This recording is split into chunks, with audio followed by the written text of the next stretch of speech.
بسم اللہ الرحمن الرحیم۔ شروع اس پاک ذات کے نام سے جس کے قبضے میں آپ اور ہم سب کی جان ہے۔ ناظرین اکرام، آج ہم بات کریں گے حضرت شعیب علیہ السلام کی قوم کے بارے میں۔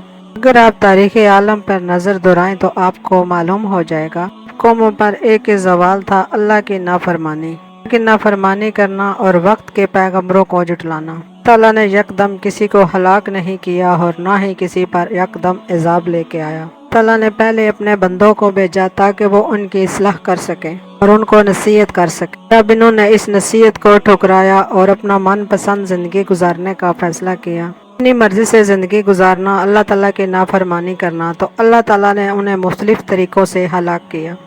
لوگوں کی اصلاح کے لیے اللہ تعالیٰ نے 1,00,000 کم و بیش 24,000 پیغمبر اور نبی بھیجے، رسول بھیجے، لیکن پھر بھی قومیں کچھ باز نہ آئی، اپنی ہی منمانی کرتی رہی اور اپنے ہی طریقے سے وہ جینا چاہتی تھی۔ تعالیٰ نے اپنے نیک بندوں کے ذریعے ان کو یقین دہانی کروائی کہ رب ہے ہمارا، ہم صرف اسی کی عبادت کریں۔ انہوں نے بتایا کہ انسان ایک محدود مدت کے لیے اس دنیا میں آیا ہے، جہاں اس دنیا میں انسان کو آزمایا جائے گا، اللہ تعالیٰ ان کی آزمائش کرے گا۔ یہ دنیا ہے، کچھ ٹائم یہاں پہ انہوں نے قیام کرنا ہے، پھر اس دنیا سے رخصت ہو جانا ہے، پھر اس کے بعد جزا اور سزا کا دن آ جائے گا جو قیامت کا دن ہوگا۔ روح کو اللہ کے ہاں پیش ہونا ہے۔ قیامت والے دن ہر انسان کو اپنے اعمال کا بدلہ تو چکانا ہے، جو ہر کسی کو نیک کے بدلے نیکی اور بد کے بدلے بدلی۔ جو جس کے نصیب میں جنت ہے اس کو جنت ملے گی اور جس کے نصیب میں جہنم ہے اسے جہنم ملے گا۔ اللہ تعالیٰ نے اسی لیے انسان کو دنیا میں اسی لیے بھیجا ہے کہ وہ ایک امتحان پاس کر سکے۔ اللہ نے قرآن پاک میں فرما دیا، زندگی اور موت بھی دے کر اور تمہیں وہ آزما سکے کہ کون سا انسان اچھا کام کرتا ہے اور کون انسان برا کام کرتا ہے، اور وہ غالب بخشنے والا ہے، بے شک اس کے سوا کوئی عبادت کے لائق نہیں ہے۔ حضرت آدم علیہ السلام سے لے کے حضرت محمد صلی اللہ علیہ وآلہ وسلم تک جتنے بھی انبیاء نبی آئے، انہوں نے ہدایت کا رستہ ہی بتایا۔ اللہ تعالیٰ نے انہیں نیکی کا رستہ بتانے کے لیے دنیا میں بھیجا، برے اعمال سے دور رہنے کی تلقین کی۔ جن لوگوں نے اپنے نبی کی اطاعت کی وہ لوگ کامیاب ہوئے، اللہ کی رحمتوں سے سحاب ہوئے۔ جنہوں نے نافرمانی کی، اللہ تعالیٰ نے انہیں دنیا میں ہی عبرت کا نشان بنا دیا۔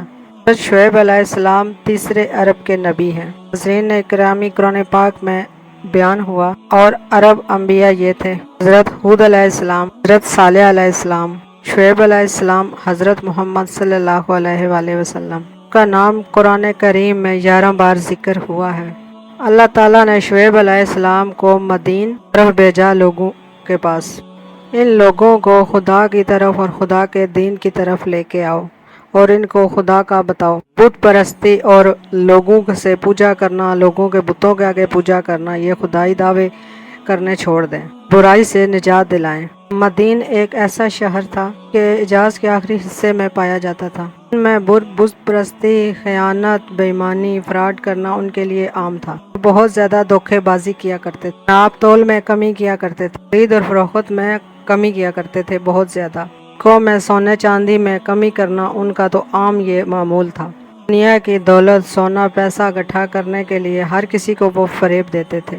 طرح طرح کی برائیوں کے وہ عادی تھے۔ ان کے قریب ایک بہت بڑا درختوں سے بھرا گاؤں تھا، وہاں پہ بھی لوگ بہت زیادہ برائیوں سے ڈوبے ہوئے تھے۔ ان کے لوگوں کے لیے اللہ تعالیٰ نے حضرت شعیب علیہ السلام کو محفوظ کیا تاکہ وہاں کے لوگوں کو اور آس پاس کے لوگوں کو برائی سے نکال کر اچھائی کی طرف لے آئیں۔ تعالیٰ نے قرآن پاک میں حضرت شعیب علیہ السلام، حضرت محمد صلی اللہ علیہ وآلہ وسلم کی قوم کے بارے میں بتایا۔ اللہ تعالیٰ نے فرمایا، مدائن کی طرف ہم نے اس کے بھائی کو بھیجا، شعیب کو۔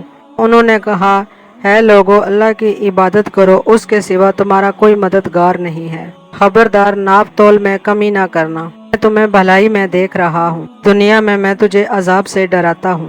جب ان سے شعیب نے کہا کہ تم خدا سے ڈرتے کیوں نہیں ہو؟ میں تمہارے لیے ایک امانت دار پیغمبر ہوں، اللہ سے ڈرو اور توبہ کرو اور اس کی عبادت کرو، میری اطاعت کرو۔ شعیب علیہ السلام نے اللہ کے عذاب سے ان لوگوں کو ڈرایا، ان کو ڈرایا کہ قوم لوط اور قوم نوح کو عذاب جو آیا تھا، ان کی قوم صالح، قوم لوط علیہ السلام کو بھی عذاب ان کو یاد دلائے۔ انہیں برے کاموں سے دستبردار ہونے کی تنقید کی، نصیحت پر پوری کوشش کی۔ ان کا دھیان تو اسی میں ہی لگا رہا، بز میں، اور کفر کرتے رہے وہ۔ سوائے چند افراد کے کوئی ایمان نہ لے کے آیا۔ حضرت کو اذیت دی، مذاق اڑایا اور دھمکیاں دیں۔ دیگر افراد کو منع کیا اور ان کی فرما برداری کرنے سے روکا۔ وہ دھمکی دی کہ ہم آپ کو اس شہر سے نکال دیں گے۔ انہوں نے کہا کہ ہماری بت پرستی میں آ جاؤ تو پھر ہم تمہیں یہاں رہنے دیں گے۔ وہ ایمان نہ لائے اور ان کو ان کے حال پر چھوڑ دیا۔ انہوں نے دعا کی اور اللہ تعالیٰ سے طلب کی، اللہ تو ہمارے اور ہماری قوم کے درمیان حق کا فیصلہ فرما دے کہ تو بہترین فیصلہ کرنے والا ہے۔ دعا کے بعد اللہ تعالیٰ نے عذاب نازل کر دیا۔ اس دن سیاہ بادلوں نے ہر طرف اندھیرا کر دیا، سیلاب بہانے والی بارش برسا دی۔ حضرت شعیب علیہ السلام کو مذاق کرتے ہوئے کہا، اگر تم سچے ہو تو آسمان سے بادل کا ٹکڑا ہمارے اوپر نازل کر دو۔ حضرت شعیب علیہ السلام نے کہا کہ ہمارا پروردگار خوب جاننے والا اور حکمت والا ہے اور تمہارے رازوں کو خوب جانتا ہے۔ قرآن کریم میں حضرت شعیب علیہ السلام کے قوم پر عذاب ہونے کا نازل فرمایا ہے۔ جب ہمارا حکم عذاب آ گیا اور جب ہمارا عذاب ہوا تو شعیب علیہ السلام کے ساتھ جو ایمان لائے ان کو ہم نے بچا لیا۔ ظلم کرنے والوں کو ایک چنگاڑ نے پکڑ لیا اور وہ ایسے الٹ پلٹ ہو گئے جیسے وہ یہاں پہ تھے ہی نہیں۔ قرآن کریم میں فرمایا کہ مدین کو زلزلے نے لپیٹ میں لے لیا۔ سورہ حدود میں اس طرح ہے، ظالموں کو خوفناک چیز نے پکڑ لیا۔ سورہ میں خوفناک چیز سے ہی زلزلے کی ابتدا کی گئی ہے۔ اللہ نے فرمایا شعیب کو جھٹلانے والے کبھی ان گھروں میں رہے نہیں تھے۔ شعیب کو جھٹلانے والے وہیں تباہی میں پڑے رہ گئے۔ شعیب کو جھٹلانے والے نقصان میں ہی رہے۔ حضرت شعیب علیہ السلام کو جھٹلانے والے اور مسلسل نافرمانی کرنے والے پر ایسا عذاب آیا کہ وہ کبھی اس جگہ